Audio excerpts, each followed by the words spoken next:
Hello students, in this program we'll see the use of static. In our previous class we have already seen how static variables are used, methods are used. Here we'll see one more aspect of static. I have typed this program also, compiled it and it will work.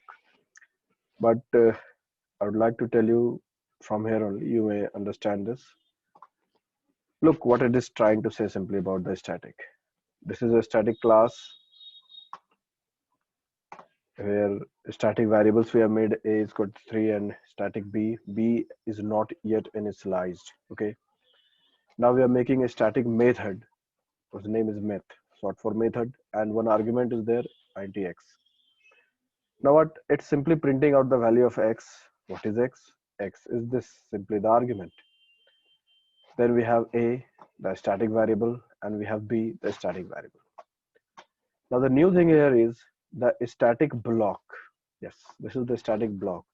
Now what's about static block? So the thing about static elements is that static elements or static things are executed first of any other things. It simply means that look at this block first. What we are doing here, system.out.println static block initialize. This message will be there. And what we are doing, we are initializing b equals what? A into 4. Okay. Now then we have the main method. We normally know or we have seen that when a class is loaded, then first the main function starts working. Yes, we know this. But here you need to know one more thing, that before the main function, static block is prioritized. It is executed first. Okay, see how. As soon as the use static class is loaded, use static is what? This is the name of a class. When we write Java use static, when it is executed, then what happens? All the static statement are run. जितना भी static statement होगा वो पहले run करेगा. इस हिसाब से क्या होगा? First, which is the first static member, that is int a. Any int a will be created with initial value 3. A will be initialized with 3. Static variable b will be defined. It's not yet initialized. It is just defined. After these two static members, what is another one? Of course, this is the static method, but methods are not automatically called. No, they are called, then they are called. They are invoked, then they are called. Okay.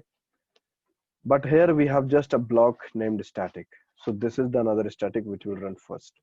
And after a is 3 and b is clear defined, we'll have what? This message will be displayed over the screen. You may just try it while practical. And b is equal to a into 4. What is the value of a? Already it's 3. So 3 into 4 will be 12. So b will be 12. Now here comes the main function.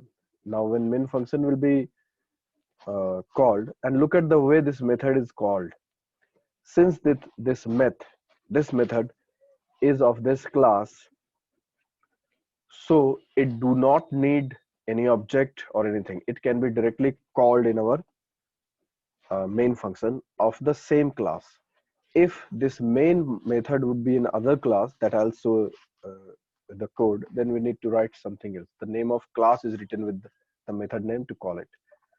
So since this method is in the same class, the main function is belong to the same class, so we do not need to write any object name like we normally call ob1 dot this and that. That's not needed for the static methods. You can directly call them like this, and with 42 as the argument, it is called. And what will happen then? This 42 will become the value of x.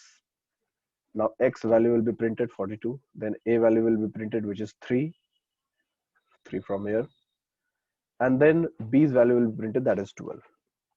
Look at the output. A static block initialized. Why this line written first? Because after creating a and b, this was executed, and to show you only this message is written there, so that you could understand, yes, a static method, a static block runs first. So first this message displayed, and then the value of b became 12, and then since output statement is only one, this is the only output statement, so it's executed and they can display see over the screen. But after this, what is there? Main function is executed where method is called. Method is called with 42. So this and this is the output. So I hope this is clear to you. So we may have another block in our program. I have typed the same program here. You can see what I was telling you there, that this main function belongs to the use stat class. So writing this much is enough. But what if it does not belong to the same class? Let us end the class here. This block is now for this. This class is ending. Now here we are creating another class any name, next class, any name you can give. So from here till here is the range of this class. But when we'll call this now, the main function is now in other class, not in the same class. So this time this calling method this way will not work. So what to do? So always remember students, if you are calling any static method, then there is no need of object to call. We can directly call that method this way if it belongs to the same class, and if it belongs to the other class, I mean if the main function which is calling this method of a different class, then we just simply need to write the name of the class. I mean, if you write like this, then it will be perfectly all right. So this is how now we can execute. So you have seen, dear students, how this static method or static things works. And yes, remember one thing about static, that the most important thing is the static methods, static variables have a single copy for whole program. Fine. So thank you, dear students, for this. We'll discuss more in the next class.